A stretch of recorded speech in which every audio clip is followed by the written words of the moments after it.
Hello guys, good morning. Welcome back to study solo. तो आज है 14 दिसंबर और आज के करंट अफेयर्स को हम देखने जा रहे हैं। जो करंट अफेयर्स के डेली सीरीज का पहला क्वेश्चन ये रहा। तो पहला क्वेश्चन है, international universal health coverage day is celebrated on. तो जो international universal health coverage day है, यानी कि अंतर्राष्ट्रीय सार्वभौमिक स्वास्थ्य कवरेज दिवस, ये कब मनाया जाता है? तो ये मनाया जाता है 12 दिसंबर को। कब मनाया जाता है? 12 दिसंबर को। तो पहली बात ये कब मनाया गया था? पहली बार ये जब 12 दिसंबर 2017 को, कब? 2017 को जो यूएन है, यानी कि संयुक्त राष्ट्र, यानी कि यूनाइटेड नेशन है, उसने 12 दिसंबर को संकल्प यानी कि रिजोल्यूशन 72/138 द्वारा, 72/138 के रिजोल्यूशन द्वारा अंतर्राष्ट्रीय सार्वभौमिक स्वास्थ्य कवरेज दिवस यानी कि international universal health coverage day के रूप में घोषित किया। कब? 12 दिसंबर 2017 को पहली बार बाय रिजोल्यूशन 72/138। तो इसका उद्देश्य क्या है? पहली बात, कोई भी ये क्वेश्चन आता है तो क्वेश्चन ये तो इसका उद्देश्य ये है कि जो बहुहितधारक भागीदार हैं उसके साथ मजबूत यानी कि स्ट्रॉन्ग और रिजिलियंट यानी कि लचीला स्वास्थ्य प्रणालियों तथा सार्वभौमिक स्वास्थ्य कवरेज की आवश्यकता के बारे में क्या करना है? जागरूकता बढ़ाने के लिए ये दिन मनाया जाता है। तो यहाँ बात आई है यूएन की। तो यहाँ पे यूनाइटेड नेशन के बारे में हम कुछ फैक्ट जान लेते हैं। तो जो ये यूनाइटेड नेशन है एक अंतर सरकारी संगठन है जिसका जो उद्देश्य क्या है?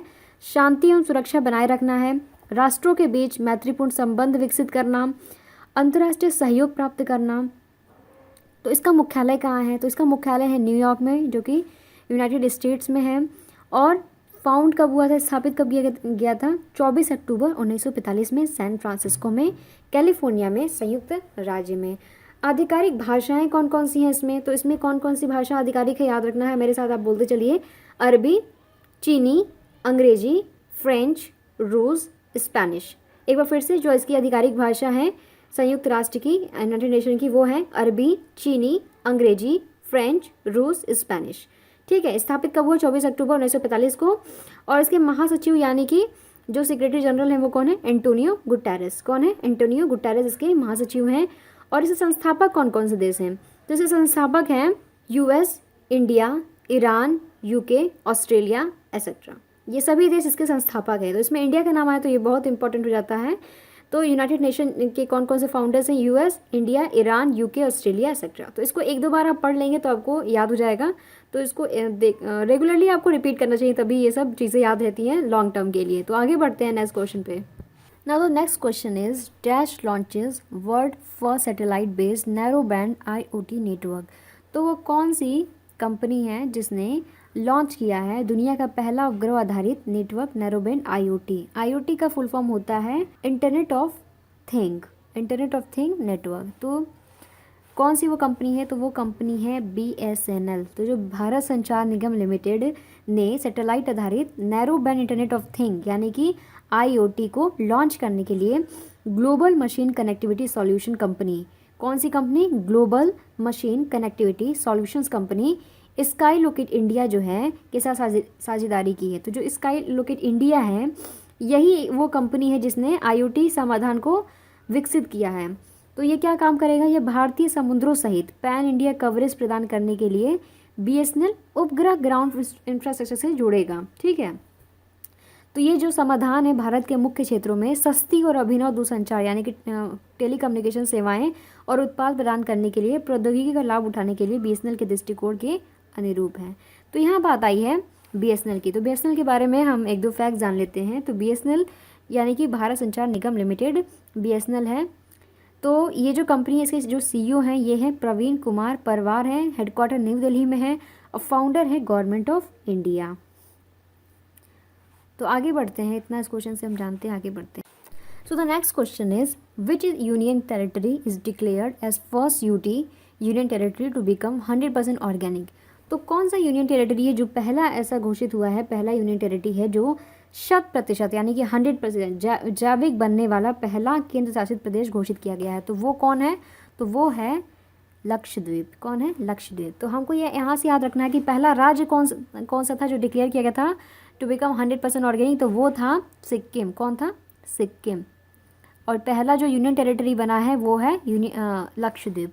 तो पहला राज्य बना था सिक्किम, जिसको 100% ऑर्गेनिक डिक्लेयर किया गया था, और लक्षद्वीप बना है पहला यूनियन टेरिटरी यानी कि पहला केंद्र शासित प्रदेश। तो इसमें होता क्या है 100% ऑर्गेनिक मतलब क्या?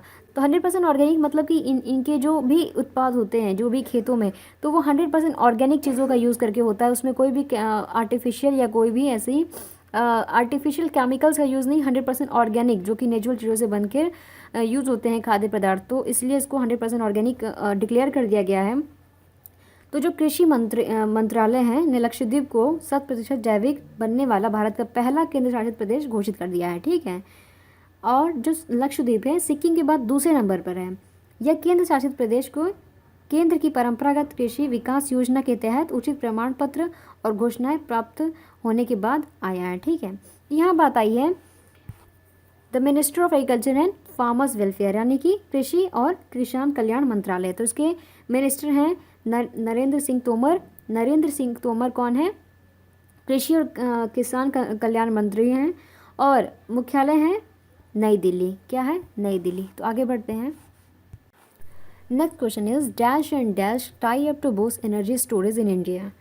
तो किसने किसके साथ हाथ मिलाया है ताकि वो जो भारत में ऊर्जा भंडारण में जो नवाचारों को बढ़ावा दे सके यानी कि बूस्ट कर सके एनर्जी स्टोरेज इन इंडिया। तो कौन है? क्या वो ISA है, क्या वो UNIDO है, क्या वो दोनों है, क्या वो कोई नहीं है? तो ये दोनों है। कौन है? दोनों। यानी कि IESA ने UNIDO के साथ हाथ मिलाया है, यानी दोनों ने टाई अप किया है। तो ISA का फुल फॉर्म होता है भारत ऊर्जा भंडारण अलायंस यानी कि इंडिया एनर्जी स्टोरेज अलायंस। और किसके साथ हाथ मिलाया है? तो UNIDO का, जिसका फुल फॉर्म होता है United Nation Industry Development Organisation. दोनों ने हैंड्स ज्वाइन किए हैं ताकि वो प्रमोट कर सकें जो कि इनोवेशन होते हैं एनर्जी स्टोरेज इन इंडिया। और इनका एम क्या है? तो एम है ताकि ये दो चीज़ है सबसे मेन इम्पॉर्टेंट, सेव एनर्जी करना, एनर्जी सेव में, और उसी के साथ साथ जो कार्बन एमिशन होता है उसमें रिडक्शन लाना। तो ये दो इनका मेन एम है। और हम आगे बढ़ते हैं। तो the next question is Joe Biden and dash have been jointly named Time magazine's 2020 person of the year. तो जॉ बाइडेन के साथ किसको जो जॉइंटली नेम किया गया है टाइम मैगजीन ने 2020 का पर्सन ऑफ द ईयर।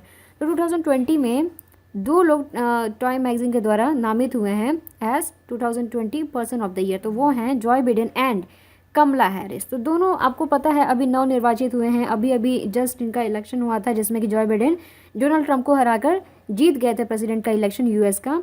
तो जो कमला हैरिस है जो कि भारतीय मूल की हैं, लेकिन ये अभी US की क्या बन गई हैं?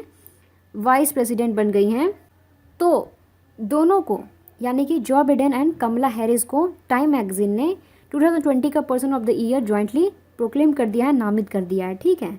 तो इसके अलावा जो टाइम मैगजीन ने, अभी आपको 2-3 बातें यहाँ से याद रखनी है कि पहला तो हो गया पर्सन ऑफ द ईयर, तो जॉइंटली दिया गया किसको? 2020 का Joe Biden and Kamala Harris. यहाँ पे फिर आएगा एंटरटेनर ऑफ द ईयर। कौन आएगा? Entertainer of the year. तो वो है BTS। BTS क्या है? Entertainer of the year, entertainer of the year, ठीक है। और यहाँ पे जो एक है बास्केट स्टार है जो कि लेब्रॉन जेम्स। कौन है? LeBron James. तो उनको क्या गया है? Athlete of the year. क्या है ये? Athlete of the year. I am sorry, थोड़ा लिखने में दिक्कत है but it's okay, you can understand. तो BTS है एंटरटेनर ऑफ द ईयर। आपको कहीं नोट कर लेना चाहिए सब। और जो लेब्रॉन जेम्स हैं वो हैं एथलीट ऑफ द ईयर। और पर्सन ऑफ द ईयर कौन है?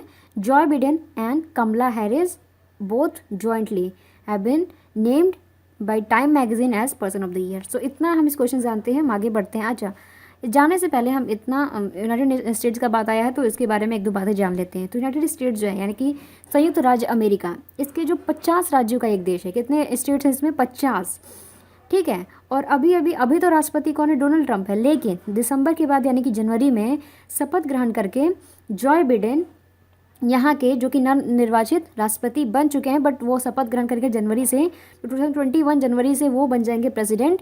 तो वाइस प्रेसिडेंट हैं कमला हैरिस हो जाएंगी। और स्टेट के अगर नाम उसमें पूछ दिया जाए कभी, तो कौन कौन से स्टेट हम याद रख सकते हैं? कैलिफोर्निया, टेक्सास, फ्लोरिडा, हवाई, अलास्का, न्यू जर्सी एक्सेट्रा। तो इतना हम इस क्वेश्चन जानते हैं। हम आगे बढ़ते हैं। Next very important question is which bank has launched $9 billion COVID-19 vaccine initiative. तो कौन सा वो बैंक है जिसने $9 बिलियन की कोविड-19 वैक्सीन के लिए एपी वैक्स नामक पहल लॉन्च की है। तो वो बैंक है एशियन डेवलपमेंट बैंक, यानी कि एशियाई विकास बैंक। तो इसने $9 बिलियन की कोविड-19 वैक्सीन के लिए एपी वैक्स नामक पहल लॉन्च की है। तो एपी वैक्स की फुल फॉर्म क्या है? एपी वैक्स का फुल फॉर्म है Asia Pacific vaccine access facility. एक बार फिर से, एपी वैक्स जो है, एपी वैक्स ये पहल स्टार्ट की है, पहल शुरू की है किसने, लॉन्च की है एडीबी ने, यानी कि एशियन डेवलपमेंट बैंक ने। इसका फुल फॉर्म होता है Asia Pacific vaccine access facility, Asia Pacific vaccine access facility, ठीक है। तो जो मनीला स्थित, यानी कि जो फिलीपींस में जो मनीला है, वहाँ पे ये एडीबी है, एशियाई विकास बैंक, यानी कि एशियन डेवलपमेंट बैंक है। उसने अपने विकासशील सदस्य देशों के लिए जो अंडर डेवलपमेंट, जो कि डेवलपिंग कंट्रीज़ हैं, विकासशील देश हैं, उसके लिए जो Asia Pacific vaccine access facility है नामक एक पहल शुरू की है। तो इसमें क्या होगा, इसके लिए पहले तो बैंक ने एपी वैक्स के लिए $9 अरब, कितना, $9 अरब आवंटित किए हैं। कितने? $9 अरब, याद रखना है, $9 बिलियन, ठीक है, $9 अरब, ठीक है। तो जो एपी वैक्स है, जो हमारे विकासशील सदस्य हैं, उनको इन चुनौतियों का सामना करने, महामारी से उबरने और आर्थिक सुधार पर ध्यान केंद्रित करने में महत्वपूर्ण भूमिका निभाएगा, ठीक है। तो यहाँ पे बात आई है एशियन डेवलपमेंट बैंक की। तो इसके बारे में कुछ बातें हम जान लेते हैं। तो पहले तो ये जो कब इसको स्थापित किया गया था, ये स्थापित किया गया था 19 दिसंबर, कब, 19 दिसंबर 1966 को। कब इसको स्थापित किया गया था? 1966, 19 दिसंबर 1966 को स्थापित एक क्षेत्रीय विकास बैंक है, ठीक है। तो जो कंपनी एशिया में सामाजिक और आर्थिक विकास को बढ़ावा देने के लिए दुनिया भर में 31 फील्ड ऑफिस भी चलाती है, ठीक है। तो इसका मुख्यालय कहाँ है? मनीला, फिलीपींस में। राष्ट्रपति हैं मसत्सुगु अस्कावा, नाम थोड़ा अलग है तो आपको 2-3 बार याद करना पड़ेगा, 2-3 बार रिपीट करिए। राष्ट्रपति कौन है? एडीबी के, यानी कि एशियन डेवलपमेंट बैंक के, मसत्सुगु अस्कावा। मुख्यालय है मनीला, फिलीपींस। सदस्यता है कितने देशों की? 68 कंट्रीज़ हैं। और उद्देश्य क्या है? इसका उद्देश्य आर्थिक विकास करना, और सहायक है एशियाई विकास बैंक संस्था, यानी कि Asian development bank institute. Okay, so this was the last question. Thank you so much guys. Like, share and subscribe to Study Solo to support this channel. Please keep studying. Thank you so much for watching. Thank you so much.